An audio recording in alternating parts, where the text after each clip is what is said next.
In our last session, I introduced you to a young man who was just about to enter the National Basketball Association as a professional player when his career was destroyed by the finding of a minor heart condition. He was crushed, and I said that it would be a tempting place for you to offer him sympathy. But I also said that if you did that, if you gave him sympathy, there would be two terrible effects. What are they? First, when you sympathize with someone who feels like a victim, it confirms in his mind that he is a victim, and then he doesn't feel stronger. He feels even more helpless and hopeless. He feels even weaker and less able to do anything to move on with his life. He's more likely to wallow in his pain.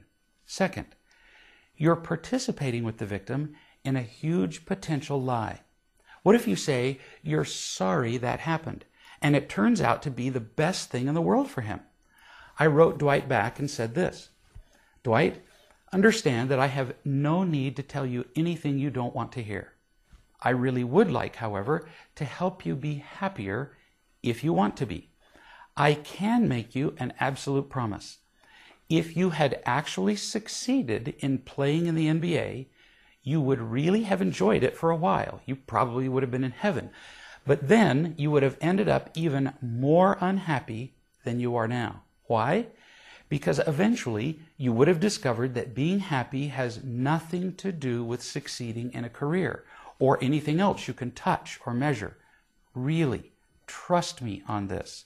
I was as successful in my career as you can get, and it didn't begin to make me happy. I have interviewed thousands of people, and those who are successful in their careers and in making money are no happier than those who are not. I'm not kidding. Now, I know you're disappointed. I get it. But it's only because you thought that your career really would make you happy. And you developed that expectation only because you never found real happiness in your family as a child. I know your mother, and she will gladly tell you that she simply didn't know how to love you unconditionally when you were a child. What I'm telling you here is literally the key to happiness in life. I'm not exaggerating one bit. I'm not trying to get you just to think positive. That's just a technique or a trick, and it doesn't work for long. I'm just trying to help you see what's really happening here, why your disappointment is so huge.